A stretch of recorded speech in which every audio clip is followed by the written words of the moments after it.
A Florida girl went missing. The truth behind her disappearance is terrifying. The ticking of the clock was the only sound in the interrogation room, as a Florida man, David Lambert, sat nervously waiting for the police officer to return. It had been 24 years since his sister's disappearance, and the officers assigned to the case were determined to finally have it come to a close. And David harbored a secret that could crack the case wide open. However, he didn't know if he had the strength to reveal the truth.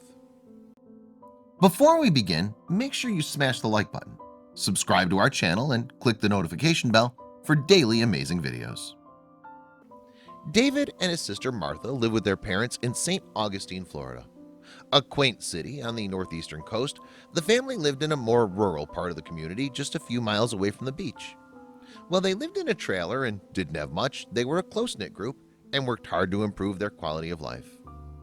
Back in November of 1985, David was 14 years old, while Martha was 12.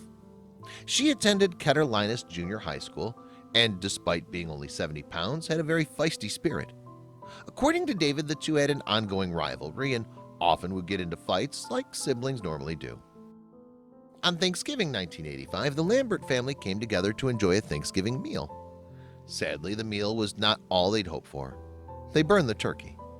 David's father was furious and began to verbally abuse the rest of the family.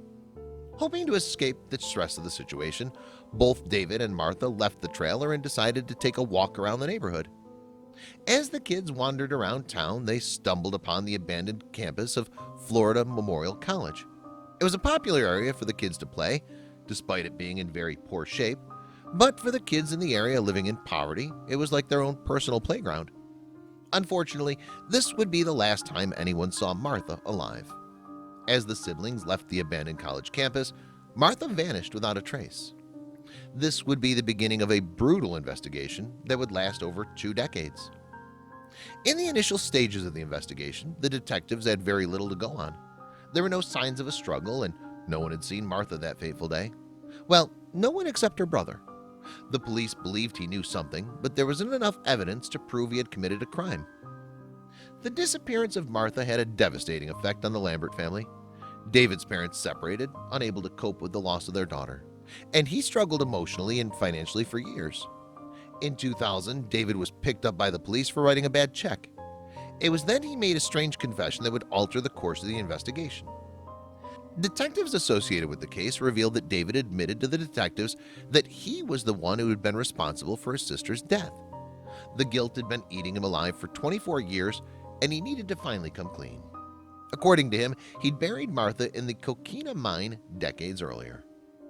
The detectives immediately launched a search of the coquina mine, but Martha's remains were not found in the area. Since there was no concrete evidence, David couldn't be charged with a crime and was eventually released. It would be 10 years later when Detective Howard Cole led the charge to bring an end to the case that had been baffling the local community for so long.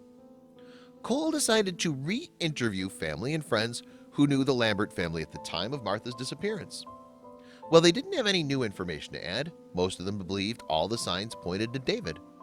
Cole decided it was time to take a second look at the brothers' bizarre story. Detective Cole decided to bring David back in for questioning, and after a grueling interview process, he slowly began to reveal what really happened on that afternoon of Thanksgiving 1985. According to David, Martha asked for some money when they were hanging out at the abandoned college campus. However, David refused to fork over the cash, and then things took a turn for the worse. David revealed that Martha became very belligerent and hit him in retaliation. Not wanting to get into a fight with his sister, David pushed Martha away, and she stumbled and fell backward. Unfortunately, a jagged piece of metal was jutting out of the ground and pierced her skull when she hit the ground. The injury proved to be fatal, and since then, David believed he'd been the one who had killed his sister. According to Cole's report on the confession, David initially attempted to help his sister. David stated when he lifted Martha up that there was a large hole in the back of her head and blood was pouring out, he wrote. He stated he initially cried out for help, hoping that someone would be walking by and hear his cries. Realizing that no one was coming to help, David used a piece of broken sign to dig a shallow grave for his sister. The detectives questioned why he didn't tell his parents the truth, but David revealed he was terrified of his parents and how they'd react. David revealed that he and his sister lived in fear of their mother Margaret, who was known for her horrible temper and abuse. Their father wasn't much better either. So instead of confessing to his sister's death, he fabricated the story that she had disappeared. Now, with the truth on the table, David signed an official affidavit confirming his role in Martha's tragic disappearance. Hoping to make up for the time he spent keeping the police department running in circles, David drew a map to the location where he buried Martha's body. Unfortunately, despite their best efforts, they were unable to locate her remains. Despite his confession, David's mother revealed that he was known to make up stories. She believes he lied about Martha's death and that she was kidnapped. The situation was made even murkier when David withdrew his statement, saying he only told the detectives what they wanted to hear. So what really happened to Martha?